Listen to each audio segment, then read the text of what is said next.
नमस्कार फ्रेंड, जय श्री राम, राधे राधे। स्वागत है आप सभी का हमारे यूट्यूब चैनल पर। दोस्तों, हम एक छोटा सा बहुत प्यारा राम भजन, भक्ति भजन गीत प्रस्तुत करने जा रहे हैं। आप लोगों को कैसा लगेगा कमेंट बॉक्स में ज़रूर बताइएगा और हमारे वीडियो को आप लोग लास्ट तक ज़रूर सुनिएगा। अच्छा लगे तो आप लोग हमारे चैनल को सब्सक्राइब कर लीजिएगा, वीडियो को लाइक कर दीजिएगा और शेयर कर दीजिएगा।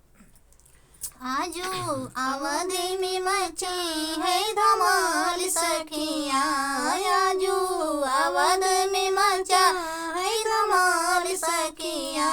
राम आवता है काटे बने बास सखिया, राम आवता है काटे बने बास सखिया।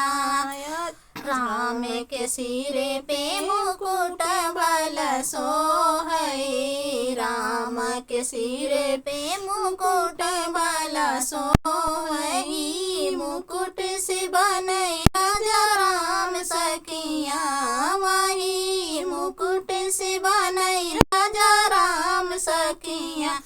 राम आवतारे काटे बने बास सखिया, राम आवतारे काटे बने बास सखिया।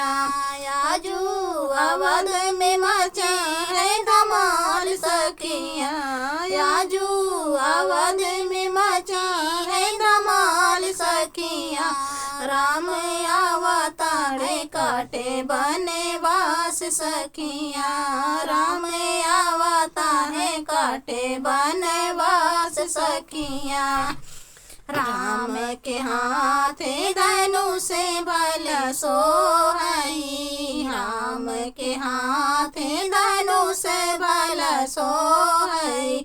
वही धनुष में लिखा सीताराम सखिया, वही धनुष में लिखा सीताराम सखिया। राम आवता है काटे बन बास सखिया, राम आवता है काटे बने बास सखिया। आजू अवध में मचे है धमाल सखिया, आजू अवध में मचा है धमाल सखिया।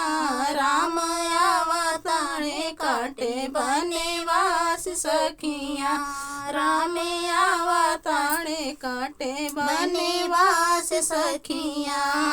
राम सिया के साथ लखन है ठाणे, राम सिया के साथ लखन है ठाणे। उनकरे बने रखवाले हनुमान सखिया, उनकरे बने रखवाले हनुमान सखिया।